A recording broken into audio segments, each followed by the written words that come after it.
And welcome to the Pete Mezzetti Show. I'm not Pete Mezzetti. I'm Ray Andrews, an Executive Director of the Quinnipiac Chamber of Commerce based in Wallingford and North Haven. We are an affiliate of the Greater New Haven Chamber of Commerce, and many of you know me from being a guest here frequently with Pete when I was General Manager and morning host at WQUN Radio in Handon, another service at Quinnipiac University. And it's good to be back with you, but we're celebrating here because the key number is 500. And 500 is about how many programs Pete has brought to you and to many folks here in Connecticut over the years.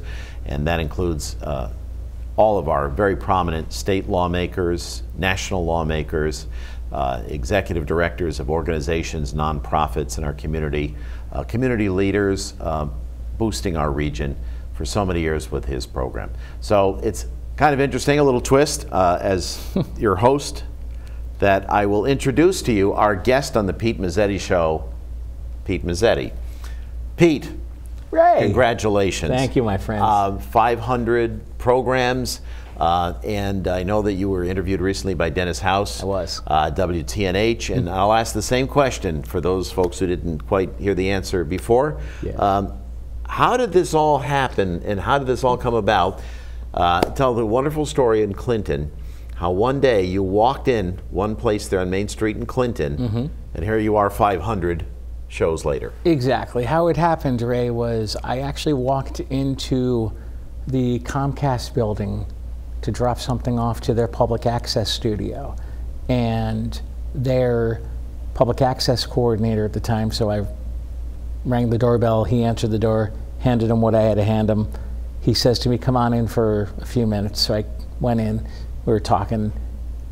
He says to me, do you realize the town of Clinton does not have a public access TV show, a public access community affairs show? Like, I did not know that. I'm like, that's very interesting. I then left him, ran across the street to the town hall, where my mom was on the Board of Selectmen at the time, said something to then First Selectman Willie Fritz. Willie's mom was state representative for a while up at the Connecticut State Legislature, said to Willie, hey, do you realize the town of Clinton doesn't have a public access show? He walks around his desk, he shakes my hand, congratulations, it's yours. He was actually my first guest, and when he was my first guest, I still remember what we talked about. It was actually budget time. So the first episode of the Pete Mezzetti Show, when it was with Comcast, was about the budget and numbers with the town of Clinton for that year. Remarkable. You started with budget, and of course, everyone in public television or community access television or commercial television has budgets. Right, absolutely. So you have a budget to produce this, and you have this facility here, Valley Shore, in Westbrook now, and you were in the Clinton facility, as I recall being a guest one time early on in your programming at that facility before you moved out here. When you start out in a program like this, and doing a program like this, you have to, I guess, since we're so close to Long Island Sound and the Long Island Sound waterfront here, you have to get your sea legs. Yes. You have to get established, get your own rhythm. When did you know that you really were good at this and that you got this nailed and you felt the confidence to do this for so many years? I'm still trying to figure it out to this day. No, I think I got the confidence and my sea legs after a couple shows in, because a couple of the first shows we shot were like, what am I doing? How am I doing this? What exactly do I need to do? Because it's a learn. Once you get going, it's a learning experience, because you don't know, even if you've never done your own public access TV show, you don't know what you're doing. You don't know what to expect. But once you get your sea legs and once you jump in and get your feet wet, it's pretty much, it's either sink or swim. So it's hard to do something about the budget, and you mentioned that as your Yeah. starting point. And then you evolve from that, and then you start with some nonprofit organizations in town, and they started to see your program and come to you. Right. So at first you had to reach out to them. You still do. You schedule your guests, but absolutely. they want to be with you. So Absolutely. So you really had to work the community. So bring us back to the first couple of years. I know there was a Bluefish Festival in Clinton. There was a Bluefish Festival in Clinton. Yeah. What There other was things did you do? a muster in Westbrook. There still continues to be a muster in Westbrook. There is a 5K road race for the Old Saybrook Westbrook Exchange Club in Old Saybrook, which we still cover. So the Pete Mezzetti Show loves to get out in the community and loves to cover events. So a lot of the people who are doing this, like yourself, are doing this in an environment that has nice equipment, Right. a lot of professional staff. You have Chris and his great crew that are here tonight. Absolutely. So you've also seen people come and work with you on this program, as we have folks here this evening. So absolutely. This is a volunteer effort. You have a professional staffing as well. Yes. So let's talk about Chris as a professional, and then of course you have other volunteers. Right. Chris Morgan as a professional is top-notch. He's one of the best. Actually, he is the best because he's very accommodating. He'll listen to you if you ask him a question. He'll take the time to basically explain what's going on, and then he'll take the time to help you if you don't understand what he just said. He'll actually sit down with you and explain everything to you. Well, that's great if you can get that kind of professional support for something like this and underway. Absolutely. Over the years, we've got to talk about some of these stories that you've got. And some of the guests. Boy. You know, you've had governors, lieutenant governors, you've had senators, you've had people in Congress and state senates, the state representatives, first selectmen, mayors, the whole gamut of people. But when they sit here a couple of feet away from you, you realize. As public servants, they're just people too. Right, absolutely. Yeah. Yeah. Yeah, so you have a very human, warm way of talking with people. So how do you bring out that kind of warmth from folks who are used to a different kind of media that isn't necessarily all that down home and local? One of my favorite nonprofits locally says to me, because yes, I've had people say to me, I don't want to be on with you because I don't know what I'm doing, because they think it's intimidating to be on with me. They get scared to be on with me. A friend of mine who is a local president of a local nonprofit in one of the 9 towns that I cover explains to people who don't want to be on with me that he knows personally, sitting down with Pete Mezzetti for an interview is like sitting down and having a cup of coffee with somebody for a half hour. He makes you feel really at home. He makes you feel really relaxed. It's not like one of the normal talk shows that you see on the dial. No, I agree with you. But where's our coffee? I know. What happened tonight? I thought I had a little espresso to go along with this. That's what I'm saying. But it does have that sort of diner conversation feel to it, doesn't it? I've enjoyed being here. Well, I come when you I've invite. enjoyed having you. Yeah, and it's fun. It's something we look forward to. But I think you have an impressive list of guests. Oh yeah. A lot of community access programs like this, don't get the higher profile guests. You have done that. Oh yeah. How did you do it? Making phone calls. Of course, my mom was also a elected official in town, so I still have the connections that I've made. And I had someone say to me not long ago, people would die to have Pete Mezzetti's Rolodex.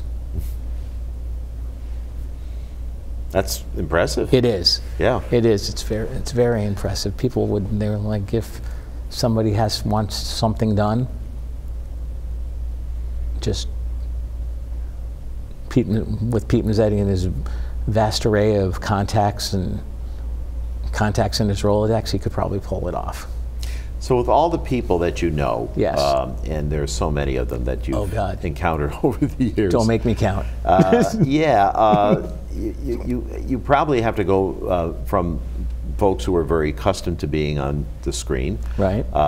And Senator Blumenthal is a good example, or someone who's very media, present. Absolutely. And then someone who's never been in a television studio and says the red light there, and yeah, right. I know they're biting their nails. Exactly. How do you, and you do put them at ease. Oh, absolutely. So I would imagine that's something you have to calm people down. You have to make them feel comfortable here. Absolutely. How do you do that? What I do is once we sit the person down, if they've never been on with me before, and never done a TV interview before. I had a couple of those recently. They were like, they were very intrigued of what they saw behind the scenes because they've never done TV before. So basically what I tell my guests once we sit down, once we get all mic'd up, getting ready to go, I tell them, what you're gonna do,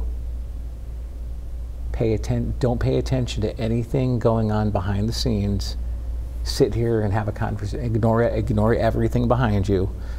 Sit here and you're having a conversation with me for a half hour. Nice. I've had people say to me after their interview is over, wow, that was a half hour? That went by quick. I'm like, yeah. Because you don't know, because once everything is done, and everything is done the correct way. Yes, we're professional, but yes, we have a little bit of fun behind the scenes too. Yeah.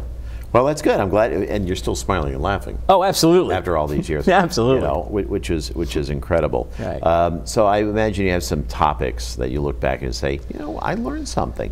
Oh, absolutely. I didn't expect to learn something tonight. I thought I knew more about this subject. Right. So think back a little bit over the years. What would have been some of the guests that you thought, every time they come to my program, I feel like I'm in the classroom. I'm learning something new. Honestly, yes. One of the most notable is Dr. Lee. Yes. Is Henry Lee when he's here, because he'll say something to me like, "Hey, do you remember last time I was here? We talked about this, that, and this." I'm like, matter of fact, I do. Yeah. And it could be a mayor, it could be a local politician, it could be a state and government higher up. But everybody's actually everybody's very accommodating to me. That's great. Well, you're right about Dr. Lee. Oh, yeah. Some of the other guests as well. And I think you mentioned the muster. I think when you go to these musters, Deep River has one. Yep. Right here you mentioned Clinton, Westbrook, all the other. Westbrook has one. Yeah. Having just been in a parade a few days ago myself, it's impressive how many can come out. Oh, how much rehearsing they have to do to make these musters and all this marching band music, vibrate and absolutely resonate and do really well. But you learn something about the musters. Oh yeah. Oh. So everybody who's sitting here, if they have a nonprofit organization, if they work in select categories of the American Cancer Society, or you're learning something every day. That's the benefit of doing the interviewing. Absolutely. And one of the other ones that teaches me something every time that he's in with me is Rich Borer from Goodwill Industries. Yes, he does. North Haven based. Right? Absolutely. Yeah. We're going to take a break. Okay. We've got 500 programs. So we're going to do 500 more interviews like this? Sure. We can do that. It sounds good. I can't keep up with you. Okay. So I'm not Pete Mezzetti. I'm Ray Andrews. I'm the Executive Director of the Quinnipiac Chamber of Commerce, but I'm very honored and blessed to be able to be here tonight with Pete and talk a little bit more about his remarkable 500 program string here in our area. We'll be back right after this. Roofing scams become more common this time of year. Better Business Bureau's Scam Tracker is receiving reports of shady free roof inspections. Homeowners should be on the lookout for these cons. The person may claim that their company is working on a neighbor's home and is offering inspections to those living nearby. If they don't find enough wear and tear to merit a whole new roof, they may fabricate it by tearing off shingles to mimic wind damage, or they may simply show you pictures of someone else's damaged roof. Beware of unsolicited offers, especially after a storm. Get your insurance company to inspect your roof to verify the need for repairs or replacements. Ask for references and check out their work yourself. There are 1,200 BBB accredited roofers in Connecticut. Find the right one by going to bbb.org to look at a company's business rating. There you can check for a pattern of complaints and read reviews, and also share your experiences by writing a review yourself to help others in their search. And welcome back to the Pete Mezzetti Show. I'm Ray Andrusen. I'm substituting for Pete, who's in the studio. Pete is celebrating, and it is a celebration for all of us in our community for his 500 programs he's done. And do you count them down, actually, Pete? Yes. Pete is our guest, by the way. Do you count them down? Do you actually know this is program 492, this is program 493, so you know exactly what 500 will be. I know. I actually know exactly when 500 will be. And all I'm going to say is it will be sooner than later. Yes. That's wonderful. Absolutely. And these programs, they have what we call a little bit of a shelf life. In other words, yes, you record them, you broadcast them, and then you share them with other outlets. So this interview isn't just for one time, no, a one-time hit, it is rebroadcast. Absolutely. Yeah. It is.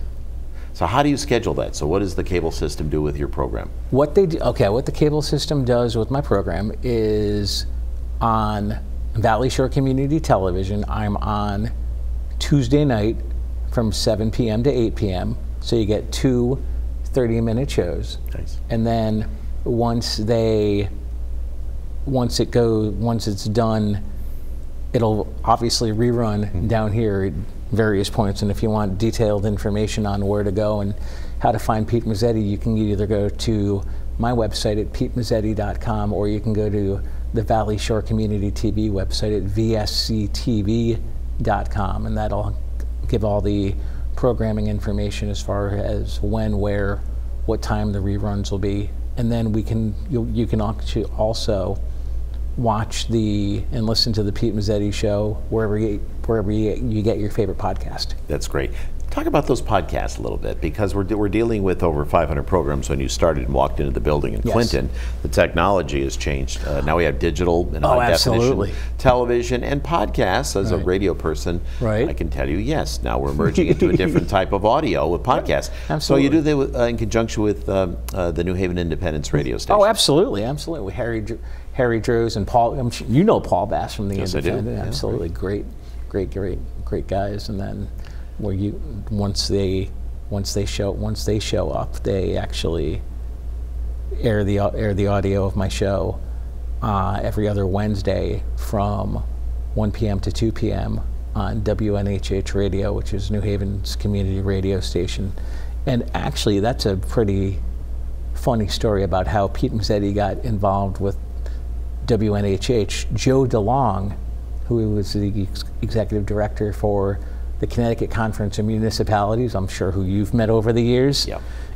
Joe was a guest on my show and then says to me, hey, there's a community radio station in New Haven. Why don't you email their program director? His name's Harry Droz, and let him know that you and I spoke. I'll let him know of you, and we'll see what we can do. So now the Pete Mezzetti Show podcast is on WNHH Radio every other Wednesday from 1 p.m. to 2 p.m. with WNHH. Well, and that WNHH has a community following that's pretty profound. Oh, absolutely. And there are a lot of other programs where, and one of my other colleagues from the previous before Michelle Turner. Michelle had a long-time podcast there, or program, and others too from the community. It is a broad range of organizations and people who have these programs, which really does, and you are part of it, make you feel like you're part of the area that you live in. Right. So let's talk a little bit about, if we can, we mentioned the technology and some of the guests too. But the fact is that today we see all those technological changes with podcasting, and we know television and radio have emerged, cable television is changing, now there's Hulu, and now there's other ways of accessing programs. The importance of your program is that you're anchored here in your towns, in your region.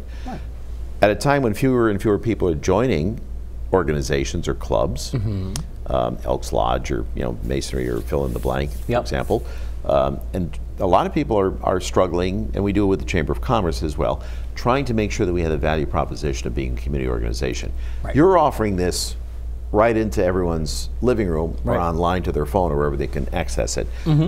How are you going to keep up with the technology? How are you going to keep up with all the changes? How are you going to keep your community? So I assume you've got your work cut out for you, just like all of us. Absolutely. Yeah. So what's your plans to keep this going? What's your vision? My vision is and actually Dennis House asked me that same question. I don't know if you saw my answer with Dennis, but I'm going to tell you what I told Dennis. As long as Pete Mezzetti can put a sentence together, Pete Mezzetti is going to continue doing the Pete Mezzetti Show. Excellent.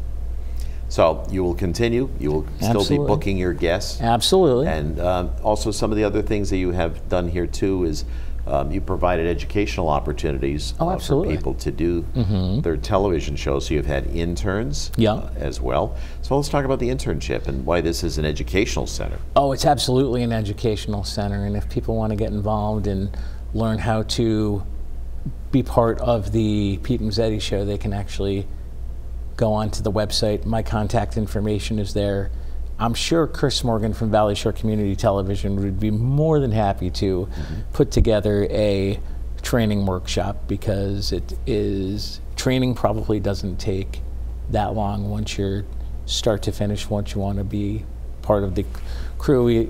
If it's somebody that is on the floor with us, being a floor director and a camera person, or somebody who's in the control room doing audio and doing everything behind the scenes, but we're a very laid-back group. Yeah, you're very laid back. One thing I note, and this evening probably is no exception. I walk in the door, everyone is smiling and laughing. Oh, absolutely. So the tone here is kind of unique. How do you keep this going? I mean, you have such a light approach. I mean, it's your personality. Yeah, we like to have a lot of fun, but when it's time to get things done, obviously it's time to get work done, and you got to flip the switch to the professional mode for a little while and then flip it back off for later. So in an era of attack media, where maybe we'd say that select programming might be a little edgy, a little rough, a little disparaging of others, there's kind of a lot of sunshine here. So let's talk about that spirit. How do you capture this sunshine and get the best out of your guests? And when you interview them, you make them look good. Yeah, I try.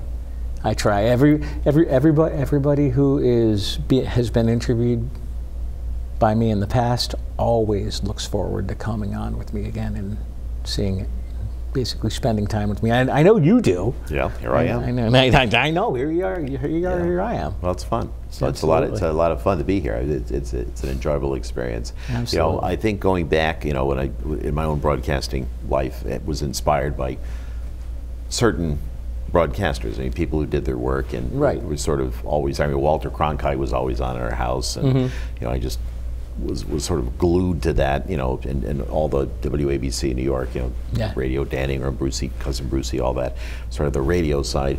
So what were some of the media people that maybe inspired you when you look back and you think, when I was younger, I watched that show all the time, and I liked those people.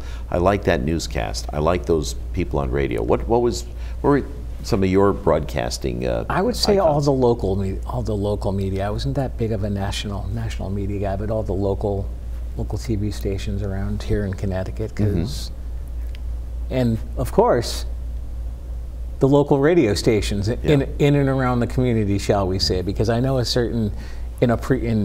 many people don't know, might not know this, in a previous life, I was in your studios. That's right. More times than probably you were. Well, that's right. You came frequently. That's right. You were interviewed on the show a lot. Oh, absolutely. Back in those days to talk about these shows as well. But we just got a couple of minutes left here, Pete. And first of all, if I speak on behalf of everybody who's come into the studios, congratulations. Thank you, Ray. 500 is going to be quite a number this year. Oh, yeah. And another 500 we certainly hope to come. Oh, good. And I think in terms of that spirit of learning and educating, you know, everybody around this area, what does Clinton and what does this region mean to you? Talk about this as your home. That's exactly what it is. Clinton and this region is my home. Yes, I was born in Florida, and we came up here because my dad found a job.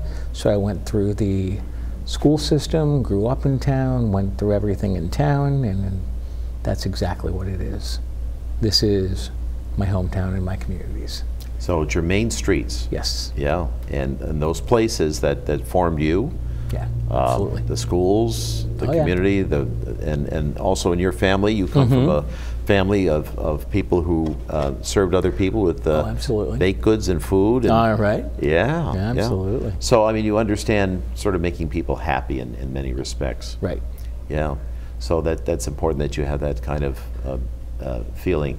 And you're not far from Long Island Sound. No, as a matter of fact, right out the front door where we are, just keep walking and you're going to walk into the water. Well, thanks to global warming, soon it'll be right at our front door here in Westbrook. Yeah, I'm right. sure it'll be coming up into our parking lot. Exactly. We certainly don't want that to happen. No. This is a maritime community. You know, we've had the Bluefish Festival we just talked about. Yeah. But I think people here have an affinity. They feel connected to the Atlantic Ocean. They feel connected to Long Island Sound because we're so close to it here. Right.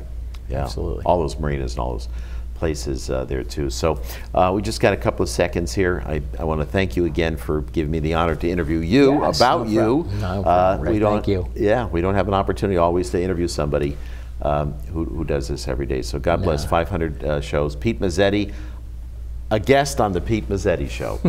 Thanks, Pete. Thanks, Ray. You bet. I'm Ray Andrews, and for Pete Mezzetti, and thank you all for supporting Pete's program, watching, and tell your neighbors and friends. Thank you.